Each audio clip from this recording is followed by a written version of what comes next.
So welcome everybody to tonight's Muskies Monday event.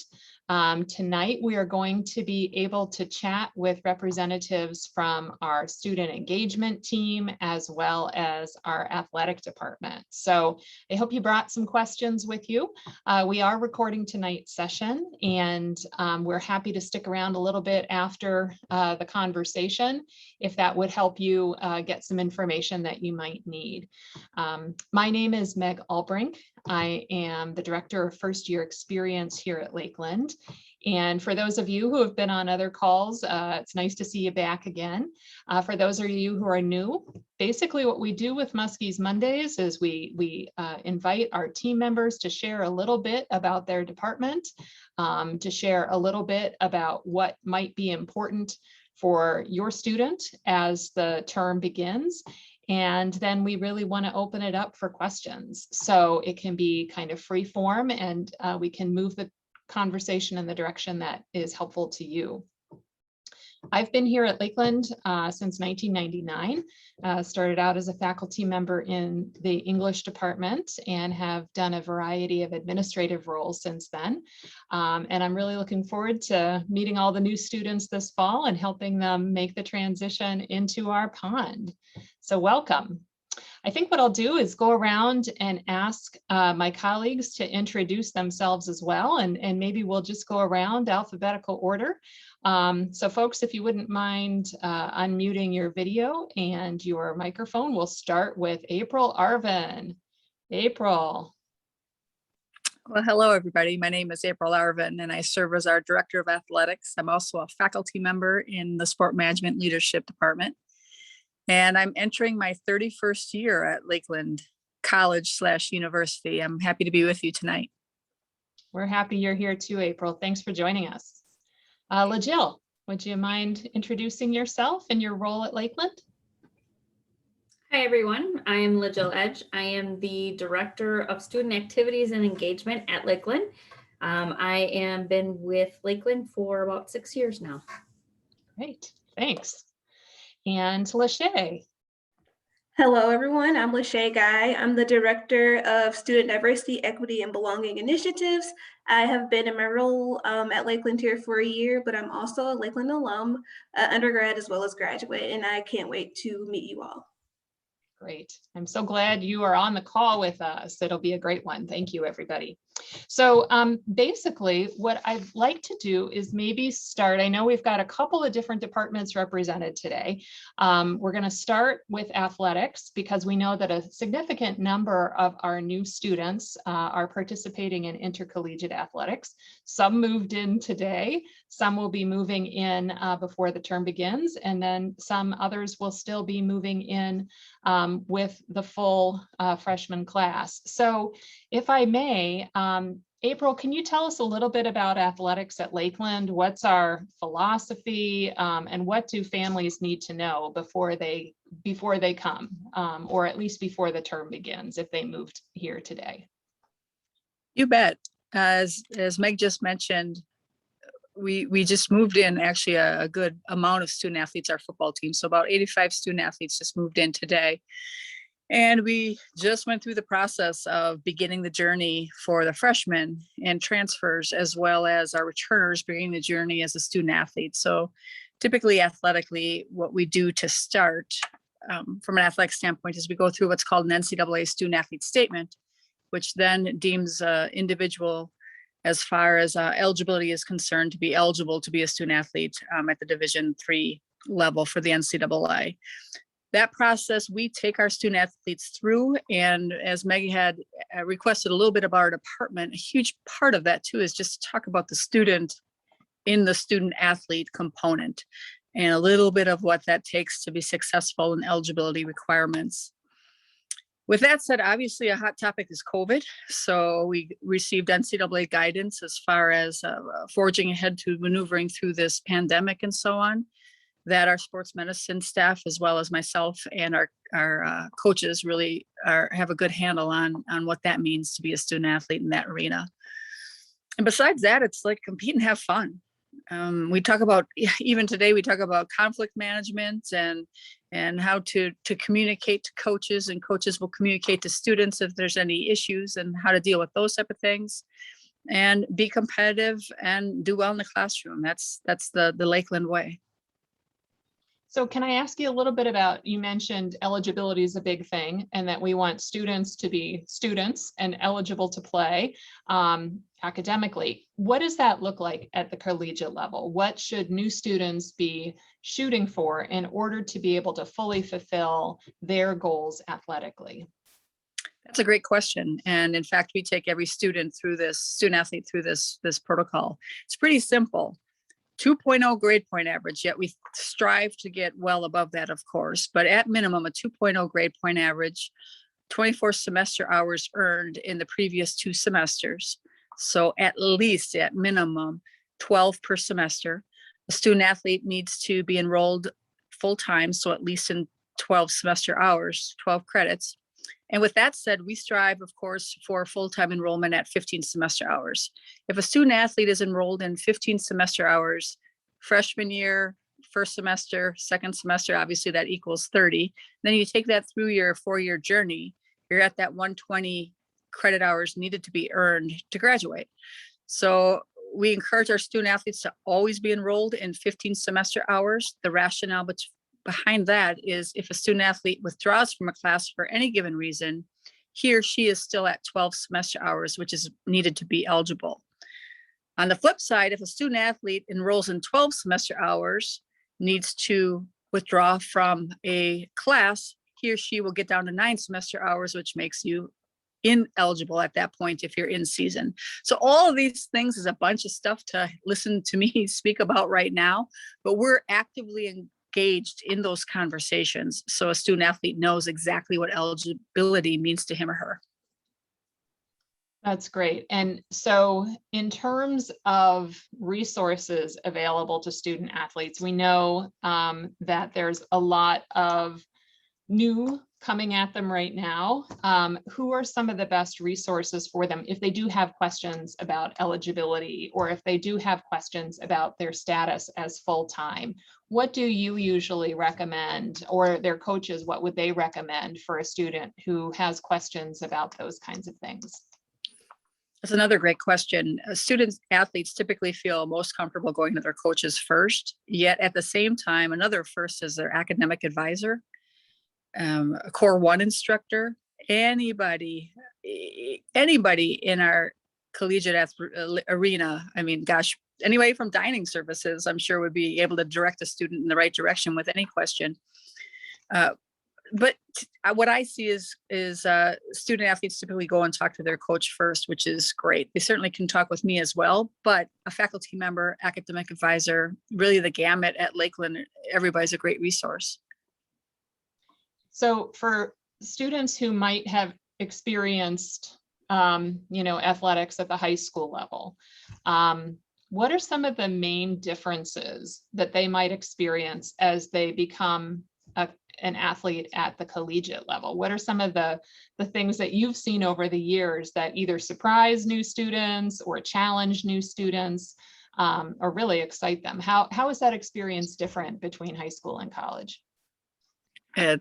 I used to coach at Lakeland for quite a few years, and what I would tell my student athletes is bigger, faster, stronger all the way around.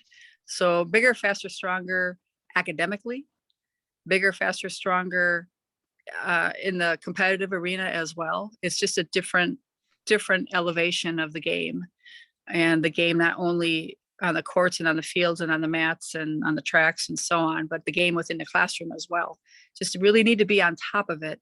Those first few weeks are pretty darn important, and get a good successful start that first semester, and a lot of good things happen. But bigger, faster, stronger all the way around. Cool. And I'd like to ask you one more question before I start kind of expanding our circle of conversation here. But, when you're talking about having a really good first few weeks, setting the table, making sure that you're getting off to a good start, what do you mean by that? What would be some of the things that would be important for a student athlete to be thinking about while they're trying to navigate a new team, maybe a new coaching style, maybe some new plays and some new classes. What do you mean by, you know, kind of getting off to the right foot in those first few weeks? What would be some things to maybe pay attention to or think about? If I were to throw my faculty hat on right now, where I see success within that first term with our incoming students is they're engaged in the classroom setting, engaged in walking up to talk to the professor after class, to talk to me after class, just in it, and leaving that impression that hey, I am in it. This is important to me, and please help me as well. I love it when students come and talk to me after class, raising their hands during class, sending me a text or an email or whatever the best mode of conversation is, and saying, I need help, or I didn't understand this, or how can I be better at? It's that student just being engaged those first few weeks of classes. And then from there on out, that groundwork is laid, and continuing that type of behavior. That's what I find to be very, very helpful as students enter the bigger, faster, stronger arena. So do you get a lot of questions like that? Do students often ask you if they're confused? I know sometimes it can be hard to ask for help. Do you find that that's something that your students struggle with, or is that something that students seem pretty comfortable doing? It's really the gamut, to be honest. It's a handful of students in each pocket. Mhm. And I think that we as faculty try to drag those questions out of the student if we can, but those that don't really engage often enough to begin and then to continue, that's where the challenge really comes into play. It's that whole saying, you can lead a horse to water, but you can't make them drink. And I think we try to lead and lead and lead as much as we can with everybody. Successful students are students that might be finding their way. Yet that inner drive within an individual is very, very important at our level. All right, great, thanks. You So bet. one thing I heard, and I'll come back to you, I'd like to hear a little bit more about some other pieces, but I'd like to bring in Jill and LeShay a little bit. One thing I heard Coach say is be engaged. So it seems like a nice transition to some other ways that students can be engaged at Lakeland outside of athletics. So LaJill, you're the director of student activities. What kinds of activities outside of our athletic opportunities are available to new students, and how do they get involved? Absolutely. So I'm responsible for bringing events to campus. So I have some of the first things beginning of the week is a Think Fast. It's a trivia game for everyone to come and win prizes and money, actually. For that game. We also have a magician, a comedian coming later in the week. So we pull different vendors in to keep you guys active during the week, something different. Also, another thing we're bringing back is intramurals and just some tournaments. So you'll see advertised on Lakeland Today, social media sites that we're just pulling together, different activities that you can get involved in that way. We also have our organizations and clubs that you can gravitate to. So you can just stop in our office and we can get you in the right directions to see what you're interested in and get you in some right groups also that direction. Could you tell us a little bit about some of the organizations that are popular at Lakeland? What are some of the things that students like to do? What are some of the organizations they like to join? So LeShay may have to help me out on this one because I'm fairly new yet to all the orgs in my role, but we have a lot of Greek organizations. We have, the betas, they do group get together. LeShay has some of her organizations, well, not hers, but the groups that she works with. More ethnic groups. We have Black Student Union. So come February, we do Black History Month together. So we have LeShay can jump in anytime about the different orgs and the way you can get involved with them. We have a badminton club that you can join. It's usually they start right around October, I think, when the weather kind of starts getting cold. And every Friday they play badminton. So we have some different orgs that you can just jump in and play games. So there's some social groups, There's some intramural style groups. LeShay, tell us a little bit about the orgs that you're responsible for. Yep, so in my role, I oversee all of the student affinity groups, so they have a cultural component to them. So some of them being Black Student Union, which is short BSU for short. Then we also have ALAS, which is our Hispanic student group, so our Association for Latinx American Students. We also have Alphabet Soup, which is our LGBTQ plus group. We also have Japanese Association, as well as Global Student Association, which consists of majority of our international students as well. And as LeJo stated, we also have Greek Life. There are at least, I believe, 3 male Greek orgs, as well as 3 or 4 female Greek orgs that you could join, either at your own discretion. They don't discriminate, as well as badminton and other types of groups on campus as well. So there's quite a few you could join. Literally plenty of things to do. So how would a student know what's out there? I heard LaJill say that some events are promoted through our common website, which is the today.lakeland.edu. But what are some other ways where students can not only learn about the organizations that we host, but maybe also when would those organizations be meeting? How do they start connecting the dots? Yep, so at the beginning of the school year, we have one huge involvement fair where all of the student groups, including Greek orgs, come out and kind of set up tables or informational booths for students to get more information that way. Student groups also host their own small events outside of our department as well to kind of expose themselves to new and incoming students on campus. And so how did those get promoted? Where might a student look to know, oh, the Japanese Association is having an event this week, or, the badminton club is going to get started this week? What are some places around campus or online where students should be paying attention to learn about those opportunities? Yep, so on Lakeland Today, students use that as an outlet to post and promote their events they have going on. They also post flyers all around campus as well as in the dorm halls. In the Lauer Center, which is like the hub of the campus, there's a TV in the campus center where a lot of them will post their flyers and a lot of informational things as well.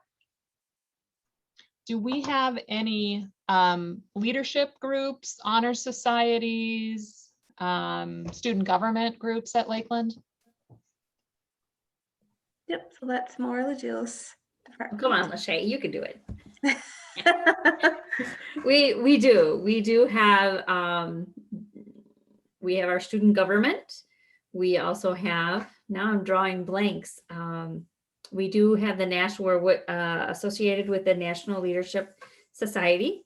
And so we have officers in that group that will send out emails. They'll send out flyers on being able to join and what entails that. We also have People of Virtue. Thank you. Which is a leadership group on campus as well. Any student is able to join, and it's more so a group that mentors students in the Sheboygan community as well, within the middle schools and the high schools. Oh, so there's some groups that students can participate in that have some community connections. Absolutely. That's great. That's great. So first thing I'm hearing is involvement fair. Check it out, right? See who's there, learn about some of the different groups. I know there's a psychology club.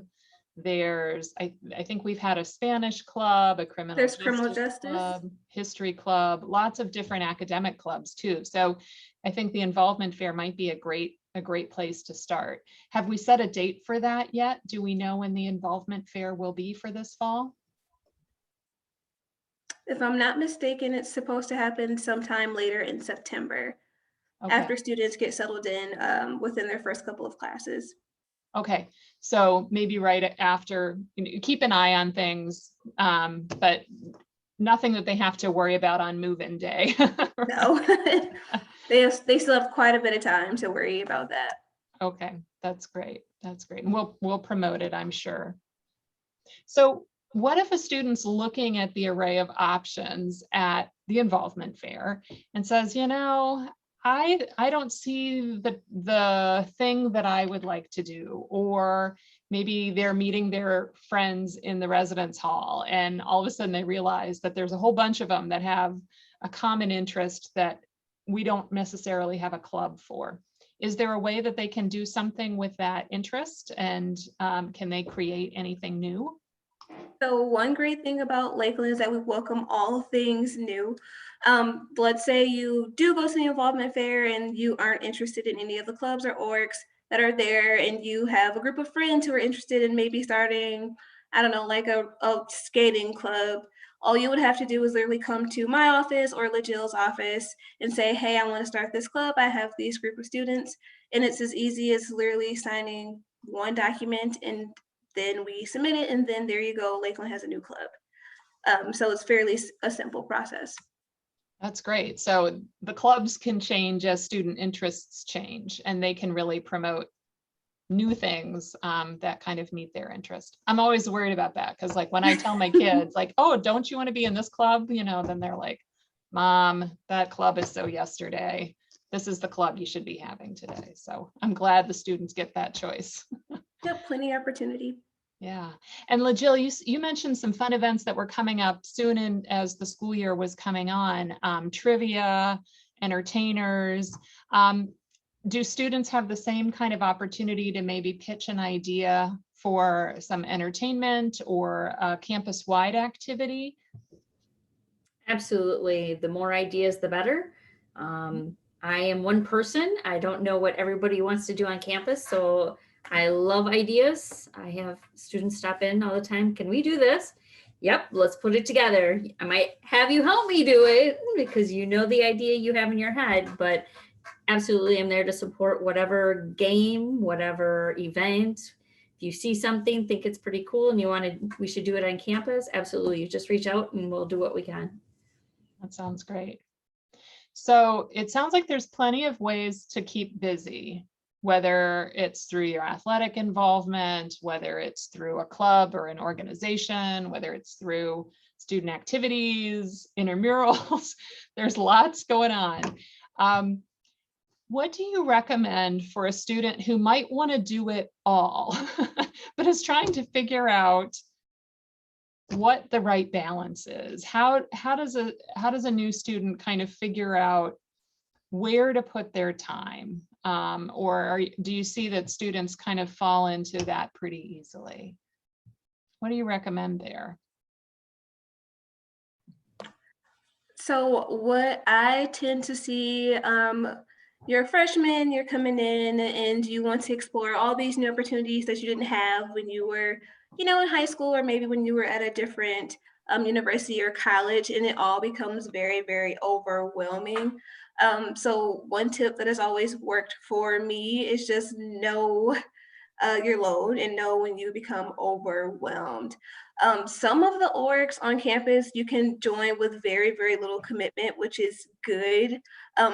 But it's really, really great to your first year, and especially to come in and kind of with a plan, get organized first academically, and then kind of see where you can fit your other free time. So you mentioned some different commitments. What is typical if you're going to join an organization? What are some of the different commitment levels that a student might expect? So maybe they know how many to join, or what the right starting point is so that they have that successful first semester. So all of the major organizations on campus have an exec board, which you're going to hold a lot of responsibility. So that's your president, vice president, treasurer, secretary. And outside of that, you have general members, which you don't really have much commitment. Maybe show up to a meeting or two, or if there's an event, maybe help plan this event or be a part of that, or just be a part of the promotion process. So that's pretty much what that looks like. So if you're a freshman coming in and you're really interested in a group, I highly recommend kind of just joining as a general member, getting a feel of it before committing to the exec board. That sounds like good advice. One of the groups that you mentioned, well, two groups that you mentioned, there's a student government association, and then there's also the Greek life. when is a student able to begin participating in those organizations? May they join as a freshman? Do they need to have a certain seniority on campus before those positions or those organizations are available to them? Yep, so in organizations as big as student government and Greek life, you are able to participate in that after your first semester at Lakeland. Okay, and are there any kinds of requirements? I remember Coach Arvin talking about eligibility requirements, having a 2.0, having certain credits. Do our clubs and organizations have any eligibility requirements attached? Oh, absolutely. Similar to athletics, you have to maintain a 2.0 GPA, so you have to remain within those eligibility requirements. But different than athletics, you don't have to be at a full-time credit load to be a part of a club or org on campus. As long as you fall within the 9 to 15 credit range, you'll be perfectly fine. Okay, that's good to know. That's good to know. So I have a question in the chat, and I think you just answered part of it, which was, is there some criteria that you would have to meet? And I think the grade point is certainly part of it. But can you tell us a little bit more about what Greek life groups do, and what other criteria might be necessary to join? Absolutely. So outside of GPA, Greek life do something called pledging. So you could say you have an interest in the org, and what they'll essentially do is they'll kind of bring you in and kind of get you involved with a lot of the community events that they do, as well as parties and anything else of that nature. So there really aren't really many requirements to joining those groups outside of maintaining a GPA. And feeling like it's a good fit for the group. Absolutely. Yeah. No one can force you to become a part of, Greek life or any of the orgs on campus. I guess that's a question I have, for the whole group. Are a lot of students involved in Greek life, or is it kind of even, those who are involved and those who aren't? Kind of the same with athletics. I think it's always hard to know whether, everybody else is doing it. Is it a common thing, or is there a lot of choice? What do you notice from your respective corners of campus? Yep, so joining Greek life is a pretty common thing at Lakeland, I'll say.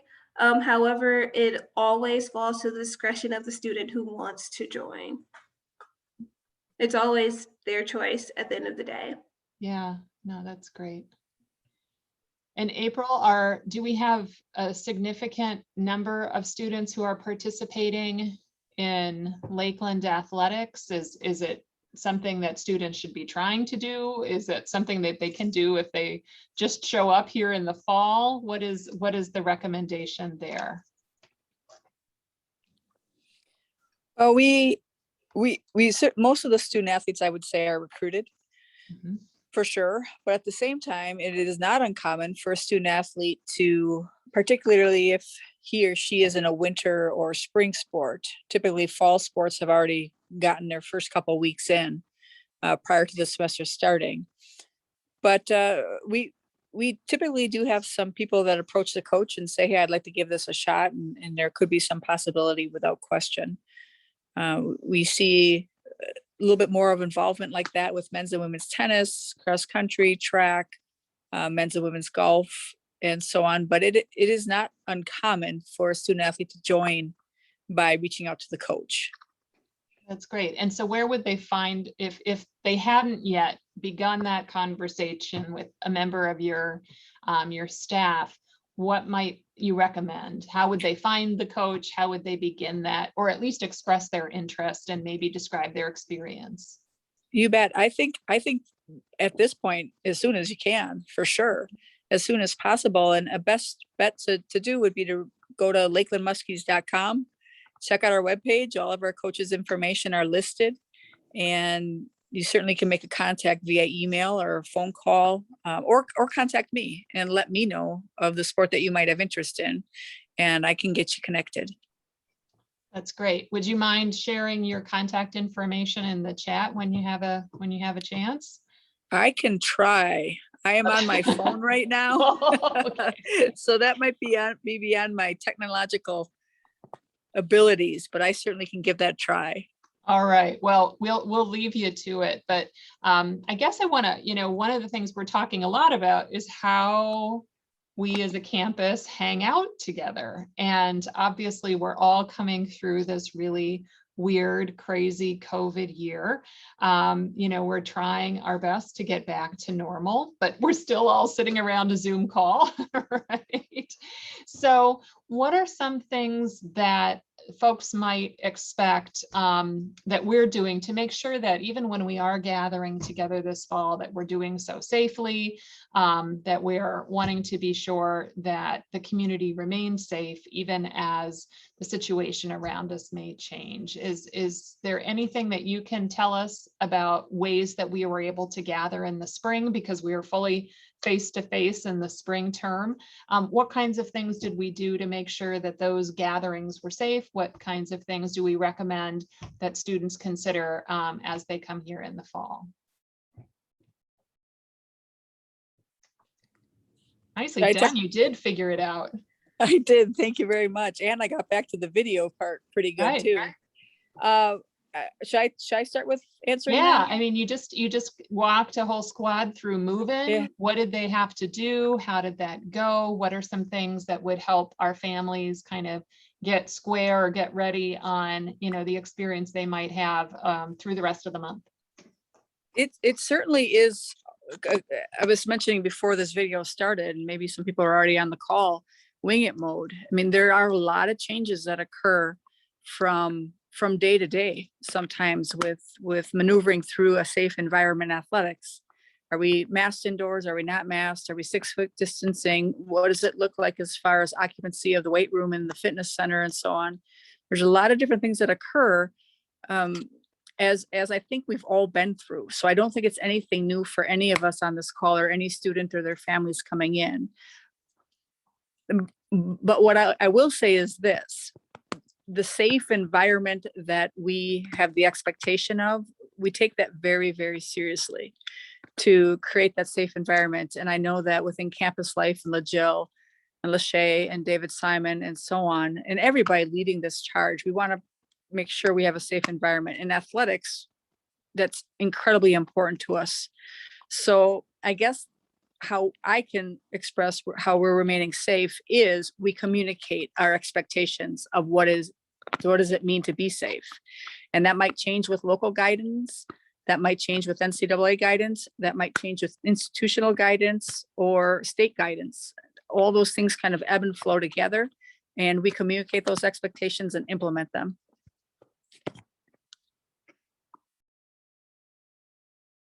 Sorry, we're really monitoring what the CDC is saying. That's a good place to begin. But then you're also suggesting that the NCAA is guiding how we gather together. LeShay, LaJill, what were some things that we were able to do so that we could keep it fun, even though we are also trying to keep it safe? What are some options that you've seen work well or be really popular among the students that kind of do both of those things? So in the spring, we had to get really, really creative with our programming, because although we were able to have some flexibility with doing some things face-to-face, we still had that population who weren't, too comfortable with, coming out of their dorms and going to events and small programming on campus. So we committed one space on campus where we kind of spaced out the furniture, which included, couches, beanbag chairs, regular chairs and tables, and we kind of put them 6 feet apart so that students were still able to gather in that space, but safely. So those are some of the things that we did spring. Again, this might change with fall depending on CDC guidelines as well as institutional policies and guidelines, but we're hoping to have a bit more flexibility compared to the spring semester. I think one of our goals is to, if we all possible, have as many activities outside than inside. But when we're inside, we'll ask everyone to wear their mask. But if we can have outside activities, then it's your comfort level, what you feel comfortable doing. That's great. So what were some of the things, I know you've been working hard on outdoor activities, LaJill, so that we do have that kind of stuff. What are some things that we've been able to do that that you think might give our families a flavor of what kind of outdoor activities they might be able to expect this fall? Any sneak peek behind the curtain? No, none, absolutely not. Then they won't show up because they know what's happening. I think right now, if we see guidelines are changing quickly, we have been known to put up a tent so that we can gather outside. So right now, our events are being held in bigger spaces. Our Bradley Theater is one of them. Our event space is another, where we can spread people out and give you that space. But like for homecoming week, a lot of our activities are outside. We're going to play maybe some kickball, some dodgeball tournaments, leg hops or the bag sack races. And so we'll do as much as we can outside as long as the weather allows us. And if we have to, we throw up a tent so everybody can gather under the tent. And we do have fire pits, right? Those are nice outdoor evening activities for students. And I think the university provides the wood for that. So they could have a fire pit activity if they wished, or there are some grills. So if students like to grill out, they can do that and enjoy being outside together. Yeah, a lot of our students, especially this summer, do the fire pits and play music out loud outside so everybody can hear. So it's good. That's why we're not in the city, so we can play our music loud. Very good. Well, I want to make sure that our families have time and space to ask questions too. Does anybody, in hearing kind of what we do, what we've done, what we're planning, does anybody have questions about what the activity agenda might look like in the fall, or the athletic agenda? Anything that we could help you learn more about in tonight's call? Please feel free to unmute and ask, or you can also use the chat to either direct message me or to chat, send a question to the whole group. Does anybody have questions for us?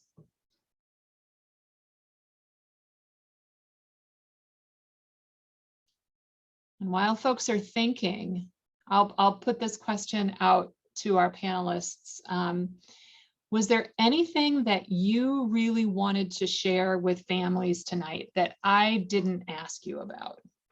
What is something that you are really thinking is very important for families to know about? Either something they need to take care of, or something that you're excited to share, or that you're planning that would be good for them to know about today?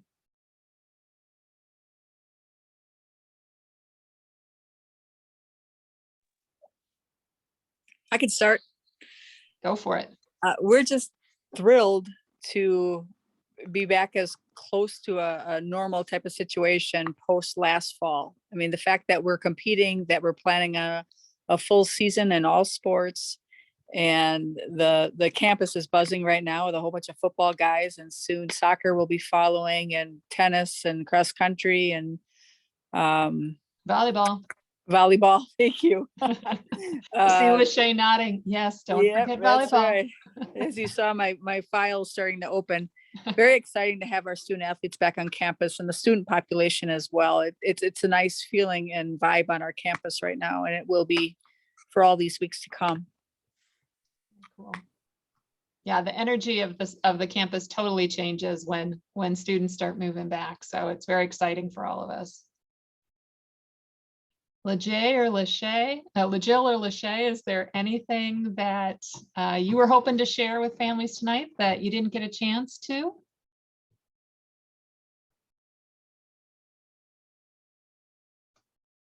I think we hit all the key points. Awesome. All right. Well, what we'll do is we'll post this in our orientation website area, probably in the next 48 hours. So if you want to review any of the pieces of it, or somebody wasn't able to join you on the call, we'll be able to share it through our YouTube link there. And I'll post that in our Facebook parent and student pages so that you can share it there as well and view it. But next week will be our last Muskies Monday event. And next week we will have several faculty members joining us who will be able to give you a little insight into academic expectations, maybe some of the differences between high school and college in the classroom. And so we hope that you will join us for that event as well. But I want to speak for the group and thank you again for joining us this evening. We know you've got a lot of options for how you spend your time in these last few weeks before the term begins, and we really appreciate you spending your evening with us. And we'll stick out here for a little longer in case anybody had a question they didn't get to ask. But we really look forward to meeting everybody and seeing you real soon. So go Muskies. Thanks for joining us. Have a good night.